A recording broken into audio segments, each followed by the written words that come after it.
Hello, everyone. Welcome to Analytics are for the nerds. We are 50 days away until the regular season starts. Let's go.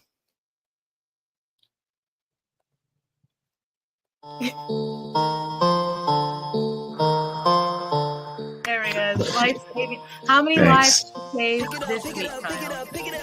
Just this podcast by coming on, so 3. I take back the delicious part. All the things are delicious. I've already clipped that. That's already on Twitter. That's gonna be Twitter clip today. You know what I meant. So thank you. And some people, apparently like me, don't like almond joys, and those people are idiots. I'm gonna give you the best deal, the greatest of deals. We need the tight end. We're big on the tight ends. You're not saying embarrassing songs. You're saying songs that make me dry. So, right? Let's shit on Leone. Let's shit on Leone. Everybody loves shit on Leone.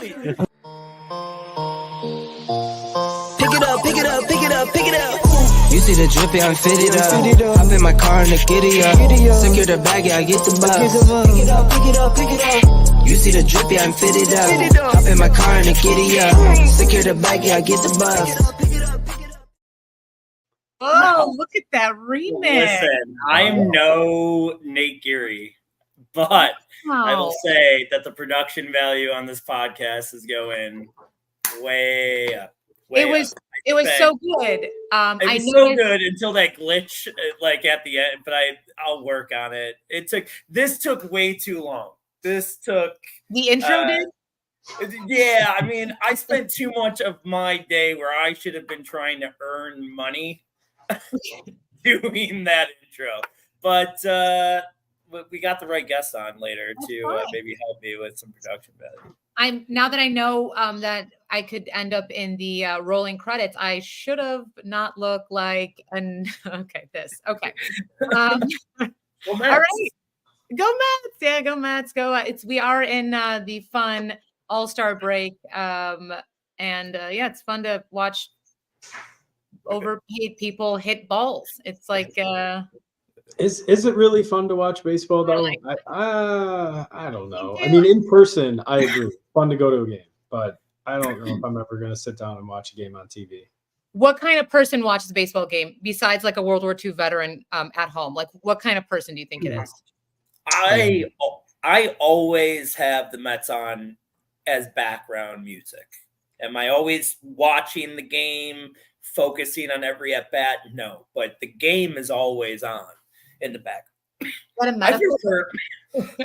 I prefer like just not even watching the like. It reminds me of listening to them on the radio as a kid. You know, having to use. Yeah, back in my day. Sorry, I got really grandpa there. I apologize. Again, the only people that watch baseball on TV are World War II veterans, and all right, or people that want to be a veteran. Thanks. It's great. Thanks for showing up today, Lou. Thanks for. We are 50 days away until football starts, and that's coming up, guys. How do we feel about that? I mean, that's great. I'm so ready for. I think I said this a couple weeks ago when mini camps were here, but I'm ready for real football news to come out, at least on training camp, see who's like generating buzz. And this is where you can really start to get edges in your drafts, because if you pay attention, you start hearing, going back to shortly after Puka was drafted, I mean, he was getting hyped. So we have to start paying attention to this stuff, starting basically now. Yeah, I love it. Well, are we going to introduce our very great guest, Nate? Welcome to the podcast. How are you doing? I'm very well. Thanks for having me. I want to make sure I set the record straight. I have absolutely no production skills whatsoever, Lou. So somebody else gets paid less than or as little as I do to do the production value. I just sit there behind a microphone with a hat on and spit takes. That's all I do.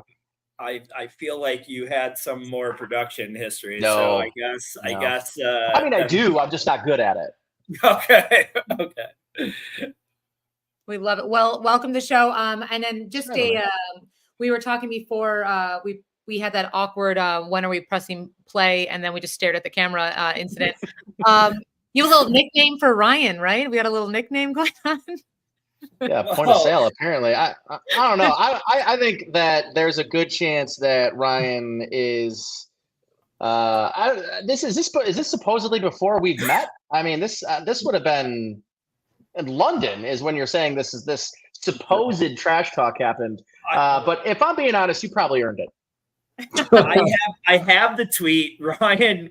This is from 2019. So I mean, I think Ryan is 5 years later is still sleeping on this thing.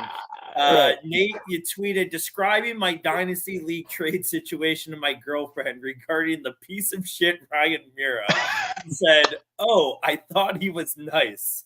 Nah, he's a piece of shit." that is so great. I remember this tweet now. Now I remembered. I thought this was out of pocket. No, this was talk about well earned. I mean, absolutely well earned. What I'll say about Ryan in that instance, the reason he got called a piece of shit is his predatory nature. He is persistent and predatory, and it was a bad time for me. It was a very dark hour.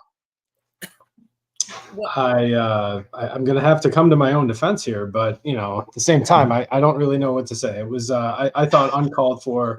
I think if you check the time that you had tweeted that out in London, late. It was super late, after midnight hours. So it was probably after a couple drinks, but nevertheless, we're still here to talk about it today, and we'll put it past us. There we go. We moved on.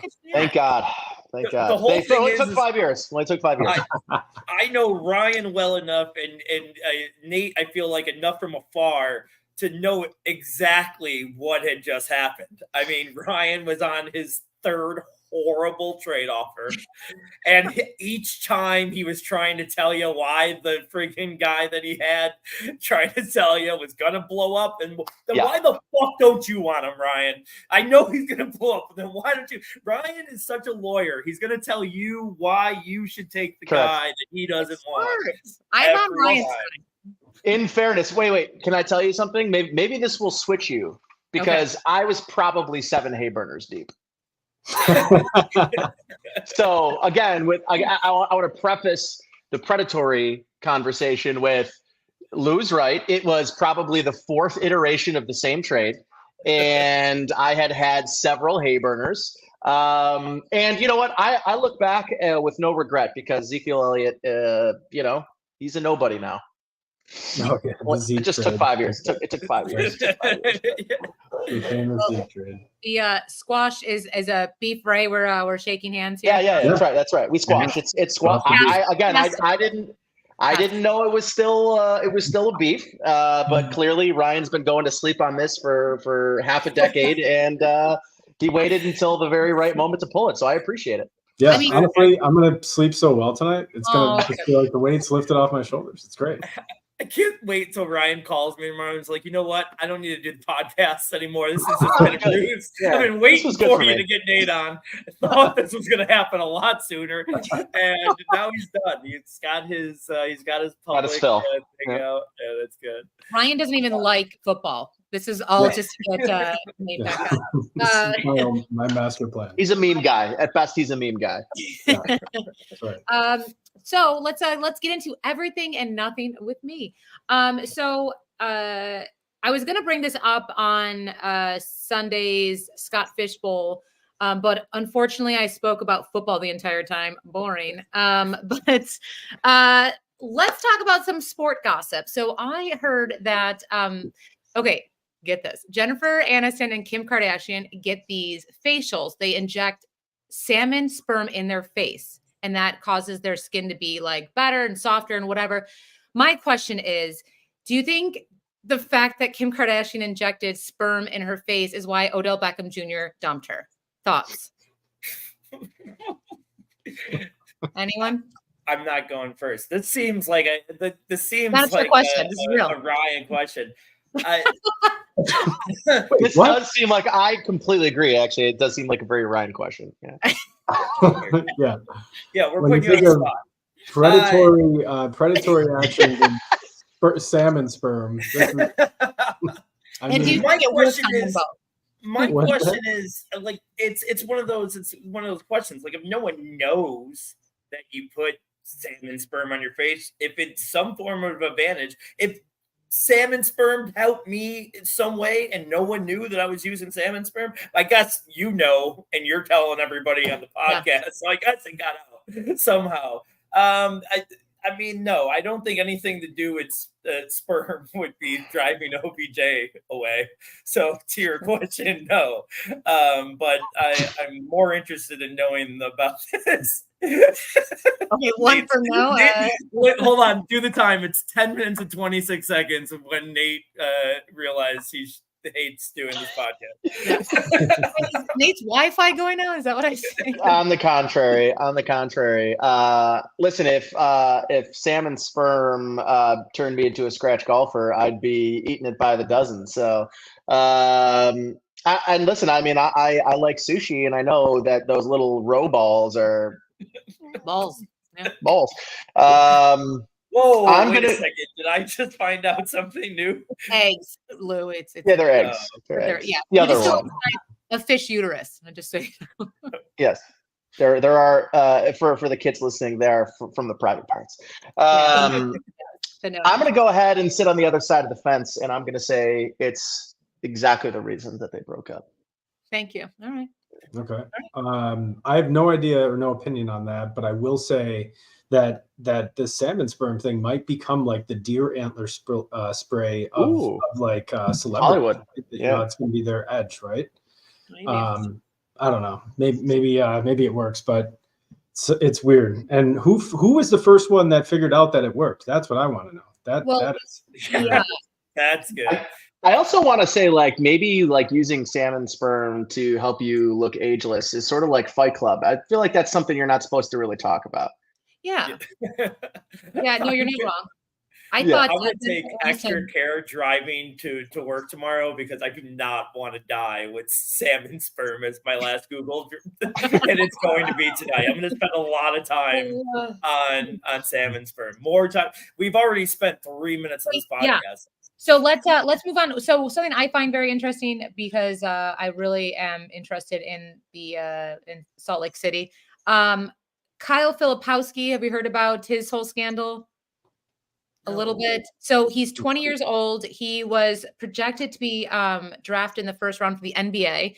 And he ended up picked 32nd. So he was doing fine. He was doing great. He's from Duke.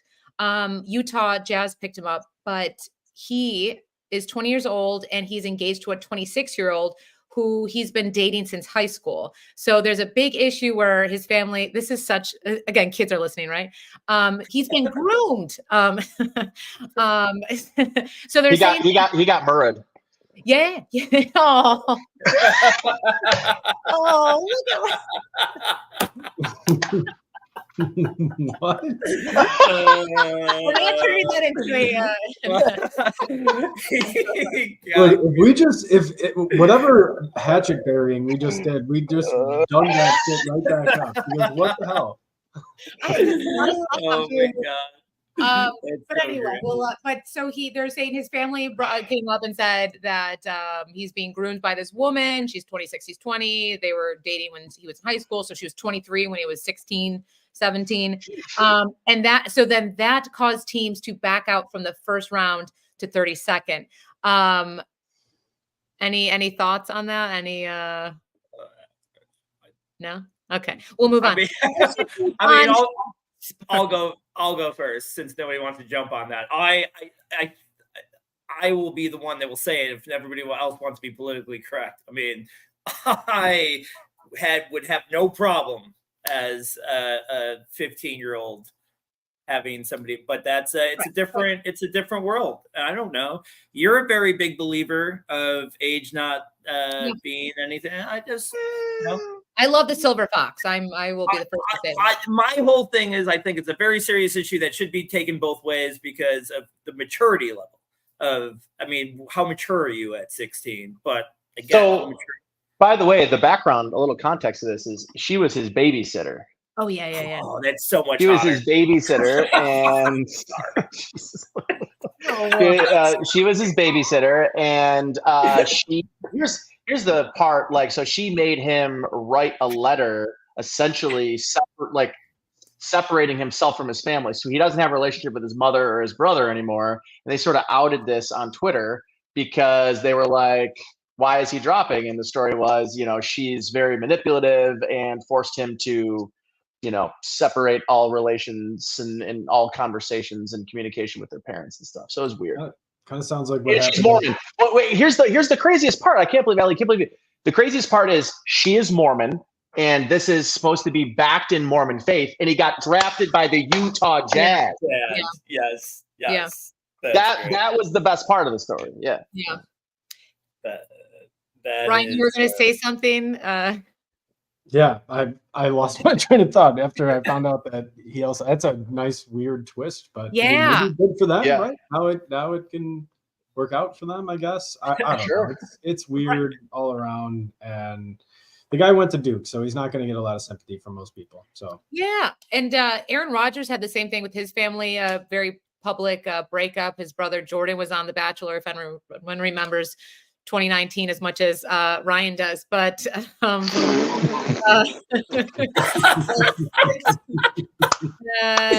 yeah, he was on in this big, huge thing and separation, and so that. Let me just say one more thing on the I'm 40.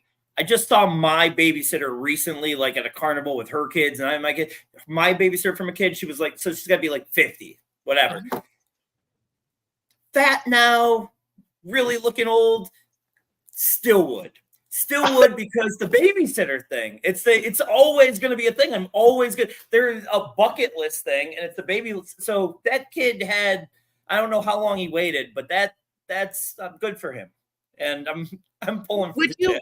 Would you call her fake mom when you were having sex with her? Like, why? What would you do? Like that? No, she's not a fake mom. She's fake mom. She's still. Yeah, I would still make her. I would make her throw me in the closet and spray me with hairspray all over again, just so I remembered the trauma. It feels like the plot of That's My Boy, which is a fantastic movie. So Lou, after they were done, Lou just like he asked for like an extra ice cream sandwich and asked to stay up a little later. That's back to his old days. But that's I do have one. I'll save I have a survey. I will do that maybe in another episode. So stay tuned, everyone. I've already taken everyone's time. Thank you for your input. Odell Beckham Jr., thank you so much. So on Sunday, we had the SB14 Buffalo Live event. It was so amazing. Everyone that showed up, thank you so much. Everyone was nice. Doug Flutie and Josh Allen were there. And unfortunately, two men wearing a Josh Allen and Doug Flutie jersey were there. And Keon Coleman did not show up like last week we hoped for Ryan. But really amazing event, great turnout. 3 boards were going. And we have a lot to discuss, right, gentlemen? Yeah. Yes, we do. But before we begin that, can I just point out that Lou put as a header SBF? As I was thinking it was some sort of sunscreen. So I was like, you want to know the funniest thing is when I heard her say it, I go, what an idiot. Yeah. In my head, I was like, man, she's dumb. Sorry. As someone that reads teleprompters, I'm just like a robot. Yeah. I'm like Major Magic's over here. So I thought Ryan was about to pull it. I thought he was about to say something like, listen, before we get going, I just wanted to point out again about how mean Nate was to me online. One more time. Bring it back, yeah, once more. All right, now you let it go. Now you drop it. So Scott Fishbowl was Sunday though. So any hot takes? I know there was some very interesting picks. Josh Allen was the number 1 for most people. I know Louis had a very interesting draft where everyone was aghast. So, right? Mm-hmm. Yeah, you picked a team. Yeah, Josh Allen was the 101 in all 3, right? That was the thing. I got them. I'll pull them up here in a second. Briefly, let me just go over like how we did in the event because we ended up raising like $2,600, which was pretty awesome for such a small event that was just basically drafters and a few people that straggled in. So. I thought that was cool, and thank you for everybody that donated and brought something to be auctioned off because that was successful day. It was a lot of fun there. No, you did not win that gift basket, Allie. Sorry, you could have passed, but no, I know that you wanted to. Let me pull this. And thank you to everyone who donated. I mean, we had like Andre Reed jersey, Jim Kelly, but we really great stuff. Kyle Turner, his girlfriend donated this amazing makeup basket by a company called Tarte, probably worth $600. And he was like, I don't know what is worth $40. And she was like, you're an idiot. So thank you, Kyle. Thank you, Mary. But I did not win that. So I'm going to bring up these drafts now so we can take a look at them. But yeah, let's see. This is the first one. This is the Thor. So this is none of our drafts. So me and Ryan earned one. This is the one, though, that I wanted to show because I know Nate was freaking out about it on Sunday. So, and Nate, which one were you were you participating in? I was in the Bruce Nolan draft. Okay, great. So I will pull that one up. Mary Rose, baby. Mary Rose. Let's go.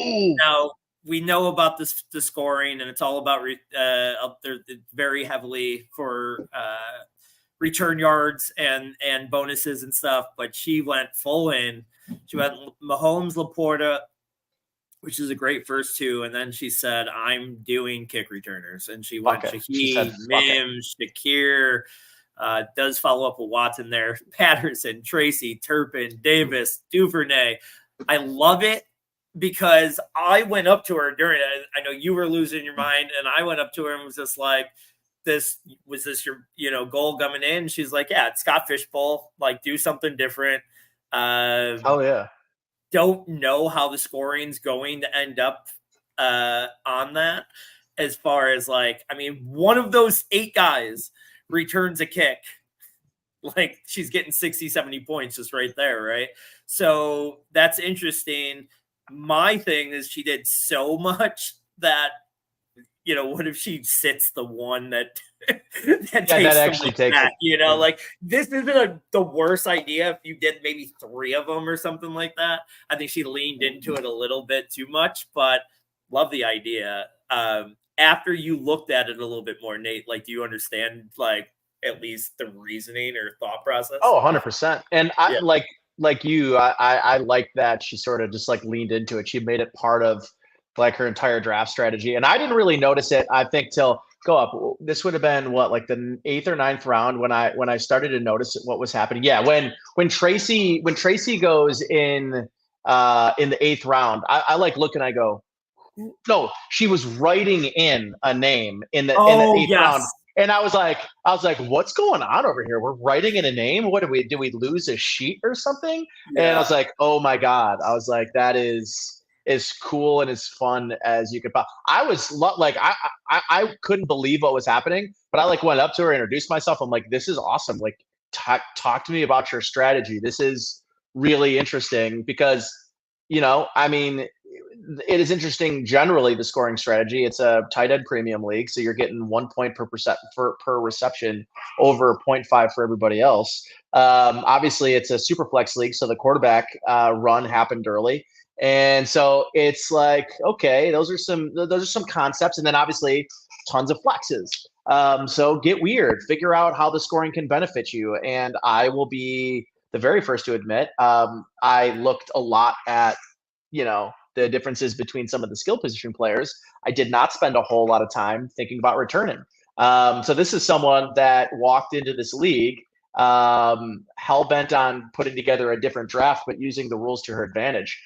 Rules that I hadn't really considered. So I respected it, and I absolutely adored the way that she went about it, just leaned into it. I loved it. Yeah, because and just to your point, listening to her explain it, it wasn't oh, I'm looking at this ADP and just kind of following it because that's where these people were going. She had a plan. It was the plan the whole time, and that's awesome. No matter which way you go with it, these are the tournaments to do stuff like that. And I like that. So I pulled up yours here. You went Mahomes 1-2.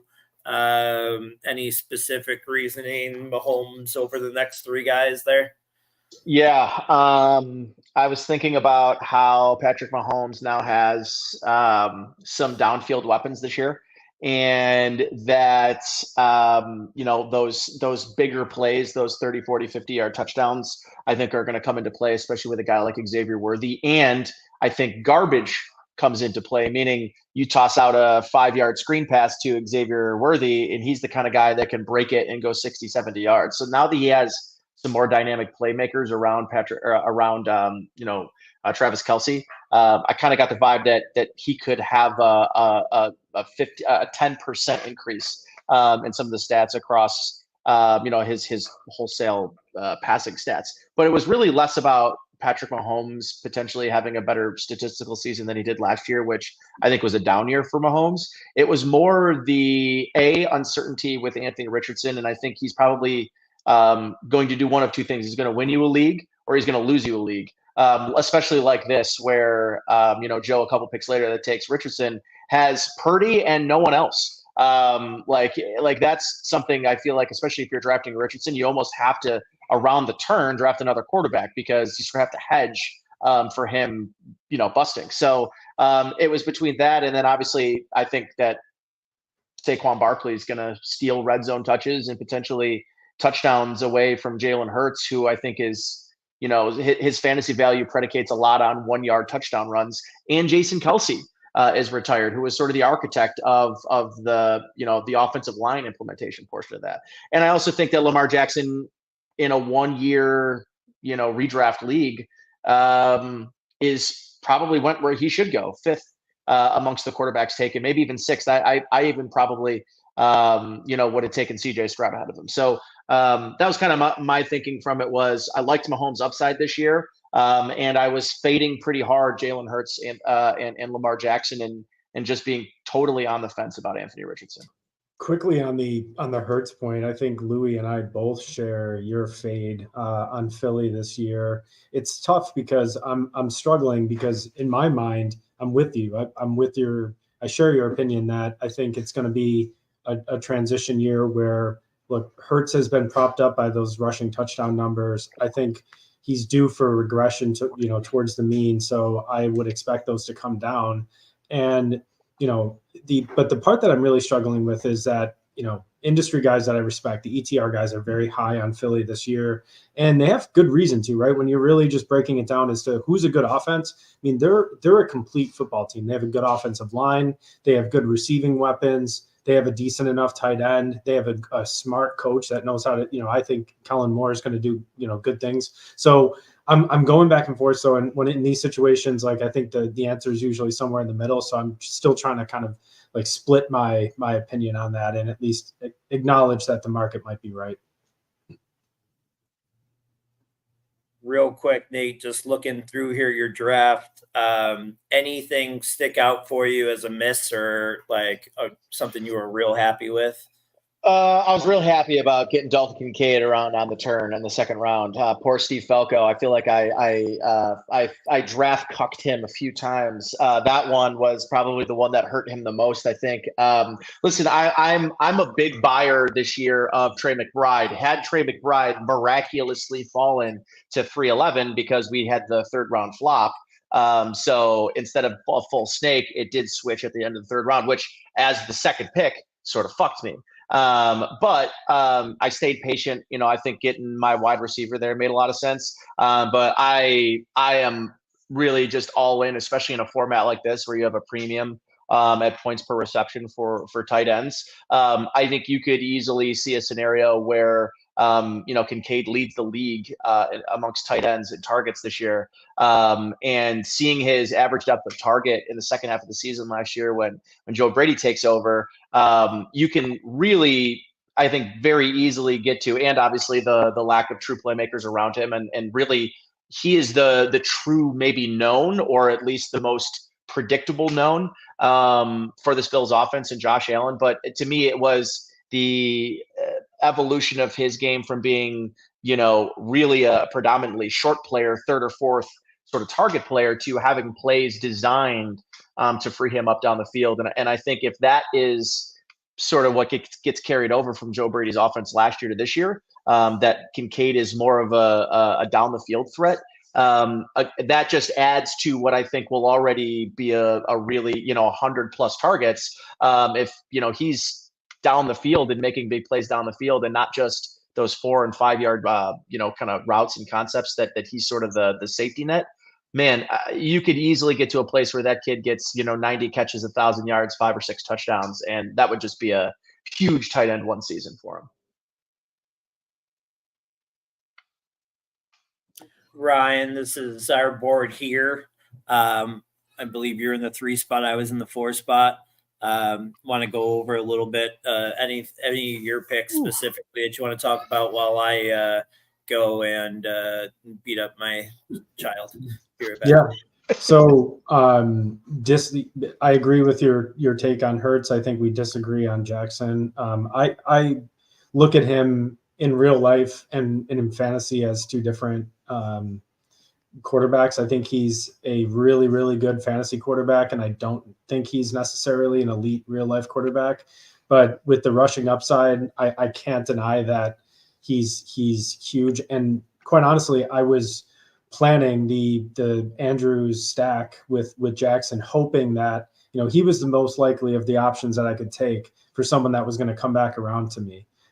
So I really wanted to pair the 2 of them, especially because it's either Andrews or Flowers is going to be the top target. And so, if I get one of the 2 guys, I have pretty good odds. Gibbs coming back to me in the 3rd round, I thought was a bit of a value, although after having discussions with Sean Stutzman, who's Peter Wiggin, out of the 1 spot there, he took Barkley and Henry, and I can see his logic for that, right? I mean, they're more likely to get those carries, right? They're more likely to get the traditional running back touches, which is scored higher in this league. Got my QB2 with Herbert. Might have been a bit early for him, but again, you consider. I think there's only a number of guys that in that middle range that I'm really interested in, and I thought that most of them would be gone by then. Yes, Mirror Clock is on. I couldn't not. You were gone. You were just stepped away. I know. No, I'm so thankful for that, but I couldn't go the whole episode without doing the Mirror Clock with Nate here. Before you talk about your Diggs choice, I just want to say I spoke to a lot of people, and they were in any league, they were very skeptical of Diggs and what kind of numbers he's going to bring. So do you want to talk about that and why that choice was picked? Yeah, I think he stood out. So one of the ways that I went about this draft was I used underdog ADP, at least for just my guiding principle as to players that might stand out. I know it's different scoring 0.5 PPR versus 1 or more in this league. I just think Diggs is still worth a dart throw. I mean, he still was getting, even when he wasn't connecting with Josh in the later part of the season, he was still getting, 7, 8, 9 target games. And even with more mouths to feed in Houston, it's a good offense, and you have 1 injury, and Diggs again is a top 24 option. So I'm okay with it here. I'm not, leading the train of go get Diggs this year, but I thought he was a decent value in the 6th, 7th. So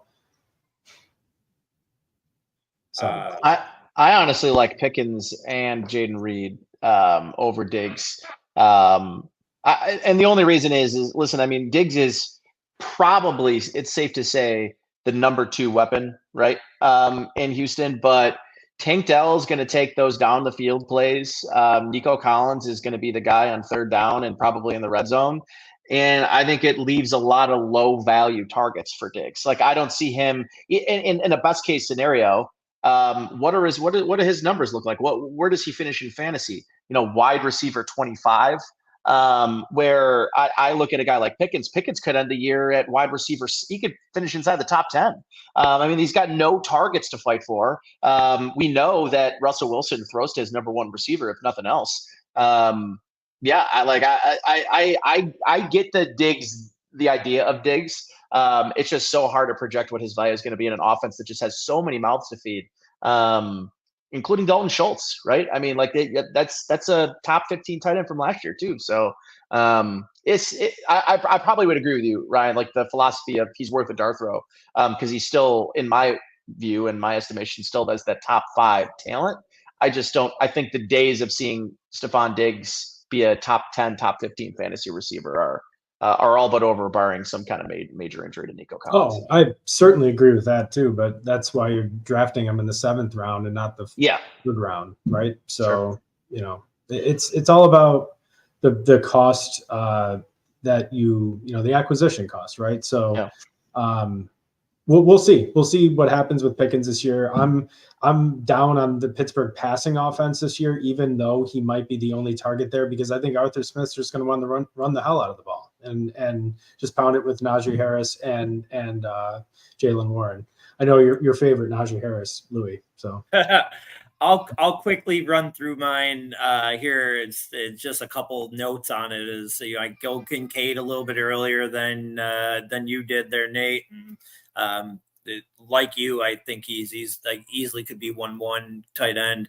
I get Shaheed here in the 5th round, which is 2 rounds later than he's been going in these things. I don't know if I want to buy into all this return stuff as much as most people are, but that was pretty good value. And then really where I felt like I started getting some value is like I got a lot of guys in my queue right now, but like Chandler here at round 13 should maybe get 30% of the touches and kick returns. Like he could be a really interesting pick in this format. So that's really the biggest parts of my my draft that was different. One thing I wanted to pick, I told you, just Ryan wasn't the only one to have a beef pick. Listen to you, Joe, and Leone on your show on Monday talk about the special teams in this format and how it's different. And you literally each took your turns one by one, making points I made directly to you the day before when talking about special teams. I texted Leone right away. Said, Jesus, give me a little bit of credit, you three. Listen, buddy, when you're in radio, you don't have original thoughts, all right? Every smart thing I've ever said, someone at a bar has said to me, and I don't know what to tell you. Listen, buddy, I'm the one that makes minimum wage and gets to talk on the radio. Okay. I 100% Nelly will back this up too. Is that's very much the same thing in comedy. I told a joke very, very similar to one that Mark Norman got on TV, and the second Mark Norman got it on TV, it was, oh, I can never tell that joke ever again, even though I've been telling it for 5 years longer than he has. And that's it. So I get it. I totally understand that type of stuff. But just had to pick. I had to pick your brain there. Let's move on to the AFC East, Ellie, because let's. Hold on, let me get rid of this. And I was like, you don't mean your child, right? Like, let me get rid of it. Let's break down the AFC East. So let's talk about sleepers and busts. Let's talk about quarterbacks, running backs, wide receivers. What do we got? Yeah, so maybe the best. So Nate, when we do this, we're just predicting who we think at the end of the season is going to have the most from each of the 4 major positions, skill positions in fantasy, okay, and quarterbacks. So do you want to start with your list of how you think the quarterbacks are going to shake out this year? Nate, yeah. I think I might even have a take about it. I think I might even have a take. I think that right now it's Josh Allen continues and will continue to be the number 1 fantasy player at the quarterback position in the league and be a lot of leagues' number 1 overall pick. I think Tua is a really interesting guy. He brings you absolutely nothing in terms of rushing attempts, rushing yards, rushing touchdowns. So the ceiling is capped there a little bit. Even those games where he goes for like 305 touchdowns against the second worst defense in football, those games get capped at like 28 to 35 points. So it's like that Lamar Jackson or Josh Allen can do that on the ground alone, much less, really rely on passing stats that often aren't prioritized in fantasy leagues. So Allen, Tua, I think Drake May probably ends up being the 3rd highest fantasy quarterback in terms of points this year. Again, that's a guy that brings rushing value. And I think it was the best quarterback in the draft this year. And I liked him more than I liked Caleb Williams. So I think he ends up overtaking Aaron Rodgers, who I just don't think A, has a full season in him, and B, the last full season that he played, he was 27th in QBR and 17th in quarterback rating, and has had a full year off. And look at guys in their prime that take a full year plus off. Deshaun Watson. I mean, Deshaun Watson has looked like the shell of the player that at one point was considered right up there in the conversation with Allen and Mahomes. So, I'm find me, selling hard on Aaron Rodgers stocks, because I just don't either. I don't think he stays healthy, and or if he does, I just don't think he is exactly what the Jets and a lot of the media say that he still is. I love that take. In theory, I think my only concern with Drake May, my only hesitation is I don't think that he plays 18 games. I think at best we're looking at 12 or 13.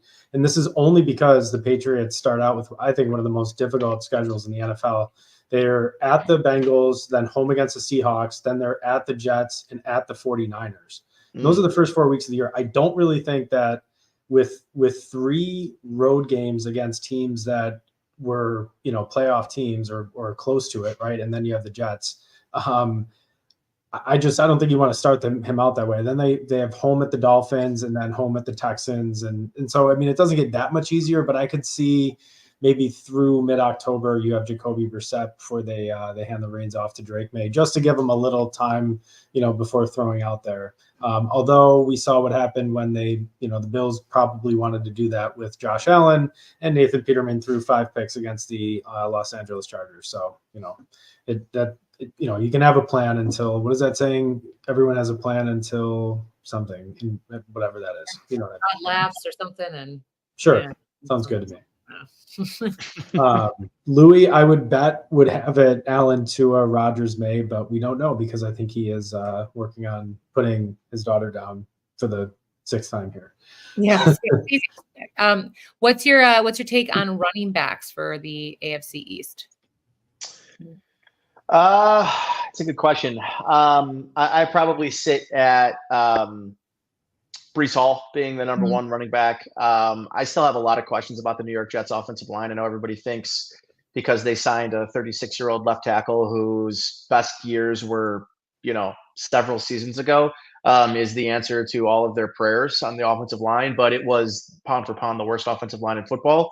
And I think they made marginal improvements. So do I think that they're going to walk off the bus and be able to run the ball better than they did last year? Maybe not, but I do like Breece Hall in the pass game quite a bit, and is a big play threat. So he really has that high ceiling. Then I got James Cook, but I think it's really close with Ramondre Stevenson. But I think part of that is Antonio Gibson going into the fold there. I think this is the first time they really, in a couple of years, have that true number 2 back. And I think that probably reins in some of the touches and some of the ceiling potential for Ramondre Stevenson. And I don't know, like, as much as I would love to say Devon Achane is my number 1 running back, I just think there are so many guys there. Raheem Mostert is still going to see touches.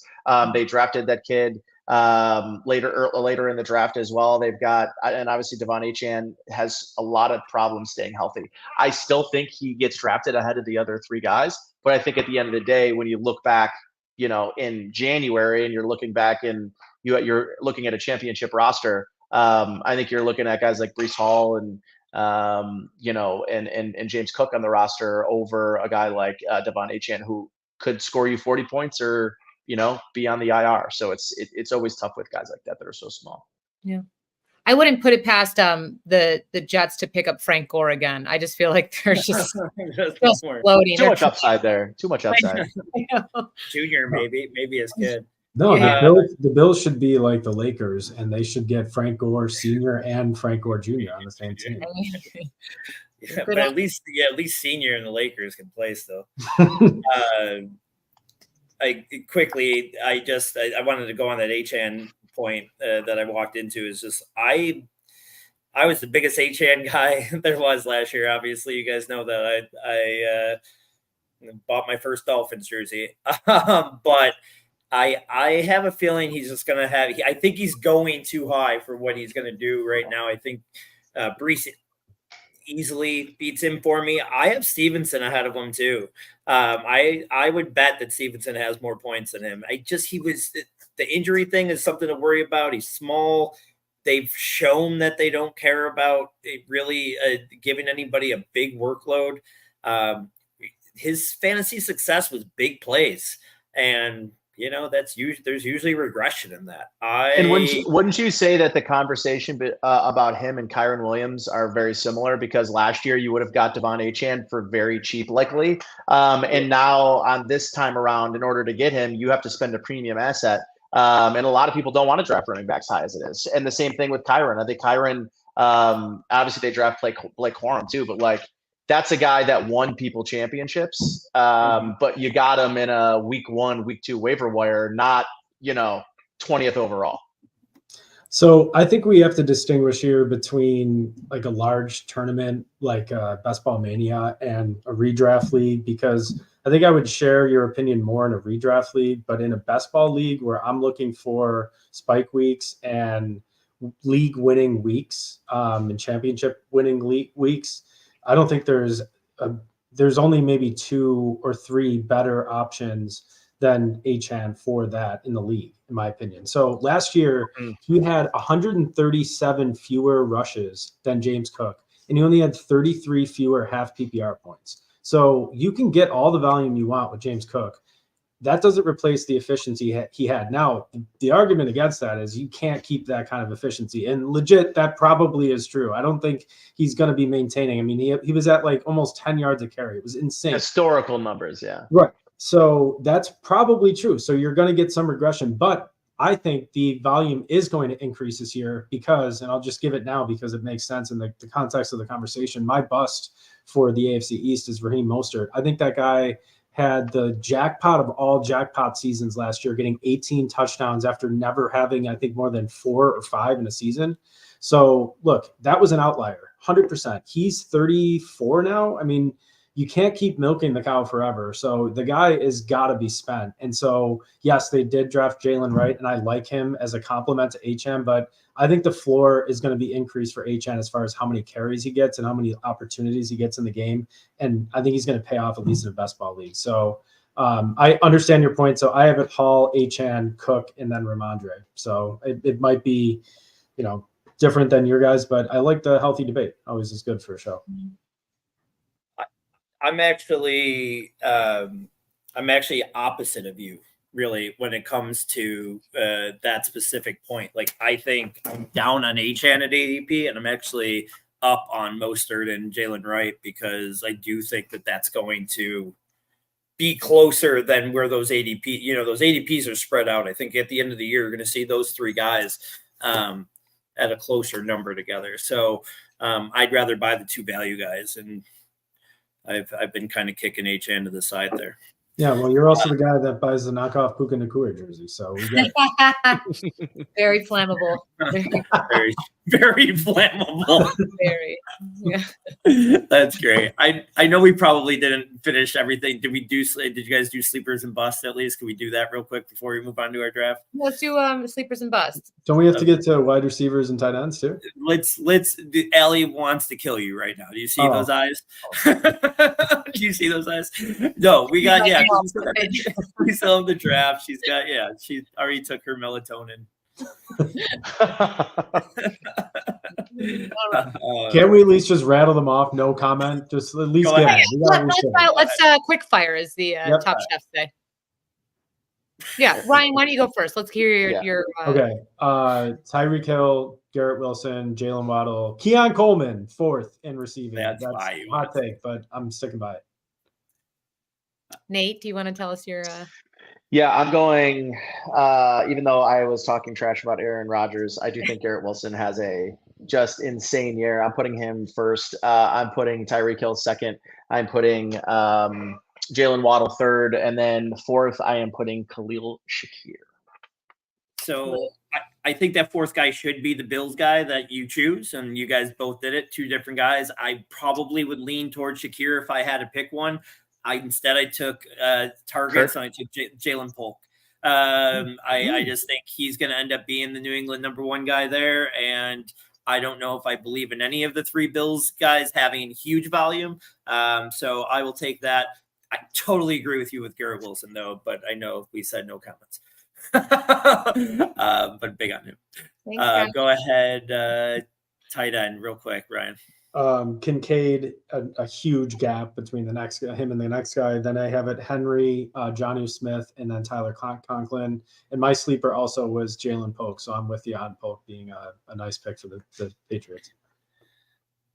Yeah, I've got Kincaid. Then I've got Jonnu Smith, who I think is actually probably going to have a nice little season. I think he fits perfect in that offense. I really then am going to go to Hunter Henry. And shocker, in front of Conklin, I'm going Dawson Knox because I think he's going to be and have a kind of a rebound season, especially just catching touchdown passes.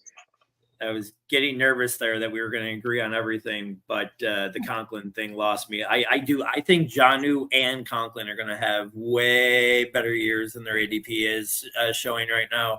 I'm taking them like crazy in best ball late because I think they're both way ahead of the 21st and 23rd best tight ends. And then I'll just quickly say my bust was Achane, obviously. And then my sleepers, if Devontae Adams don't go to the Jets, I love Corley. He played his whole college career in the slot. Rodgers loves the slot guy. That's who's going to end up there. If they don't get Adams, I don't think that's going to come to fruition. I really like Corley as a sleeper, so I'll just jump into that so we can move on. Rye, do you have anything you left off? No, that was it. Sleeper was Polk and bust was Mostert. Nate, I've got 2 sleepers that I want to mention real quick. Jameson Williams, I think is set to. I'm drafting him in a lot of leagues. I have a lot of dynasty shares of him. Love him a lot. Really like what I saw in the second half of the season last year. And the guy that I'm just going to pine and I was stoked to get is Will Levis. I think Will Levis is going to have a very good fantasy output this year. He's Josh Allen, Walmart Josh Allen, Dollar Tree Josh Allen, whatever you want to call him. Great weapons around him. Give me Will Levis in all of the leagues. And then bust candidates. I think that this one might come as a shock. I'm going to stay close to home on it as a guy that I think could potentially bust this year. So I think it could be Curtis Samuel. I think he's getting drafted very high with an assumption him and Khalil Shakir are going to be the 2 guys that get the most burn. But the more I've been talking to smart people, the more I think they're going to have a sacrificial lamb out on the backside at the X receiver position. I think it's going to be MVS is going to take the Gabe Davis role and be out there a whole bunch and maybe lead them in snap counts. And then it's going to be the 3 other guys all pining for the Z position and the slot position. And I think Curtis Samuel might be the gadget guy, but I'm not sure he's going to be the traditional wide receiver guy. So he could be my bust candidate just based on how high I've seen him going in a lot of drafts. Yeah. I like those. Great discussion, gentlemen. Very good. So we are now moving on to this week's draft, which is brought to you by Ryan. He was thinking about buying the PS5 and only for the college football game that came out this year that everybody's going nuts. So that's what sparked the topic this year. I'm gonna give a couple quick. My quick rules on it was that I say we just do franchises, not like specific games. That you don't have to do the 17th Mortal Kombat or whatever. So franchises are fine, and I think almost anything that qualifies as a video game, including arcade games, should be being able to be drafted here. But that's my opinion. Let me do the draft order, and I got the first pick finally, and second pick Allie, third pick Nate, fourth pick Ryan, and damn it, I didn't want the first pick. All right, I feel like my team all together is going to be very OG and nostalgic because I'm not a new time video. I suck at all the new video games. It frustrates me because I'm competitive. It's like golf. When I'm not good at something, I don't want to play it anymore. And so I'm not good at any of these new games. I'm gonna go OG with the OG video game, the Oregon Trail. 101. I feel like that needed to be drafted. It's probably not the 101, but I couldn't not walk. Get your guy. 101. Get your guy. I literally why I went to and got a history degree. Like that is, or I Right. beautiful. I'm gonna go my second or first round, second up. I'm going with Mario Brothers. Yeah. I feel like that probably should have been the 101, but No. Oregon Trail is so good. I'm glad. Thank you. And then I assume it's a snake, correct? Yes. Okay, so if I don't get, I've got a lot that I'm debating on right now, but I'm gonna go out and limb and We're going 4 rounds, by the way. Sorry, 4 rounds. Okay, perfect. So I'm going the 007 series. So that's what I'm gonna go with. Yeah. Nice. In my top 5. On Nintendo. When you say that, like I'm not very familiar when you say the series. Like I just remember the game on Nintendo 64 that like I loved. Okay, so that's what we're all kind of going back to, right? Because it was like revolutionary, right? Wasn't that like the first person? Great cheat codes. Very Yep. Yep. That's great. That's really good. So I have a list of 20 video games. I know. I could have went way longer too. I just didn't want Ellie to. I mean, I'm ready. I am ready to do deep dives on video games. But I'm going to go with my first pick, what I think is the best game of the Mario series, Mario Kart. It's just, I think it's better than Super Mario Bros. Just because it's, I don't know, it's like, Rainbow Road. I mean, it's a great video game. My second pick is a more modern game, but I think it's like the greatest modern game ever created, Grand Theft Auto. And that's coming out again at the end of this year. So I think it's an easy, second round pick for me. I'm going to skip the one that I want to do because I think I can get it around the other time on the other turn, and I'm going to go with the NFL Blitz arcade version of NFL Blitz. It's such a good game. I've been thinking about buying one for my apartment just to have in here. It's one of the greatest games, especially arcade games ever made. Where did you spend the most hours playing that? I can tell you right now, mine I think was not Adventure Landing now, but a putt back. I think I played more hours there putt on Sheridan Drive of that game anywhere. Where's yours? Are you? I can tell you exactly where. Mine was at DJ Spinners. In West Seneca, roller rink. They had an NFL Blitz in their arcade, and arcade. I mean, there was like 4 arcade games, but DJ Spinners, West Seneca. That's good. All right. I'm going Mortal Kombat. Yeah, that's good. Classic. Back forward Raiden. There you go. Had to be there for sure. I can't not get the Madden franchise, so I will. Again, recency bias wanted me to keep it away from it just because I've sucked for probably the whole PS4 to 5 era. I think PS3 might have been the last time I was good at a Madden game, but I still need the franchise, so I'll take Madden. The other one I want to take here, and it's because you could play. It was the coolest. It was a new thing, unique.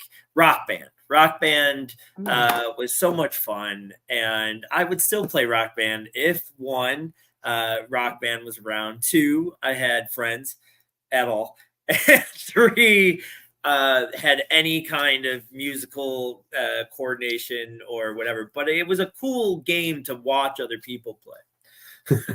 I had fun. Ryan and I talked about this before the show. Someone very important to me in my life helped design that game. So I called dibs before the show started, but you had to take care of your daughter who was crying. Yeah, I'm so sorry. Right. I'm gonna go. Can you give me the game? I mean, he did the Beatles one. He did design the Beatles one. I'm gonna go Tony Hawk Pro Skate. Ooh, yeah, good. That's great. That's really good. That would have been my other one.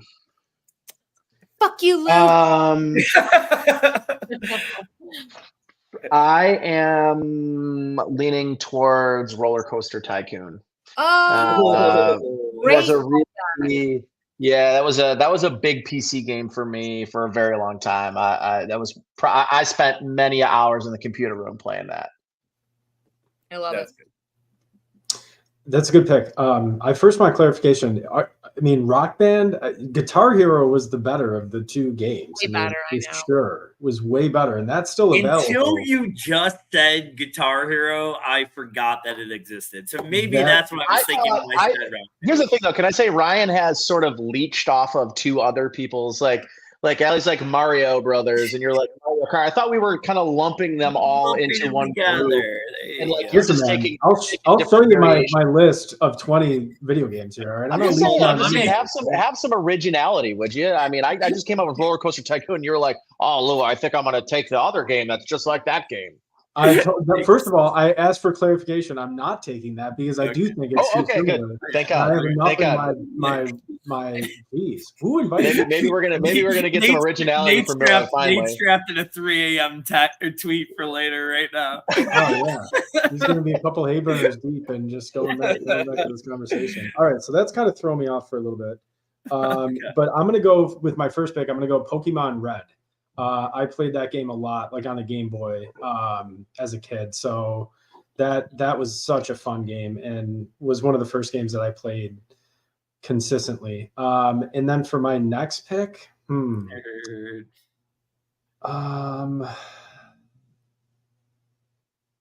gonna go with NCAA college football. I think that game is it's amazing. It's really not just like nostalgia. It's creating, the road to glory, or, creating your own school or your own team or the uniforms. And it just, was always a great game, and it's a great series. So glad to have it.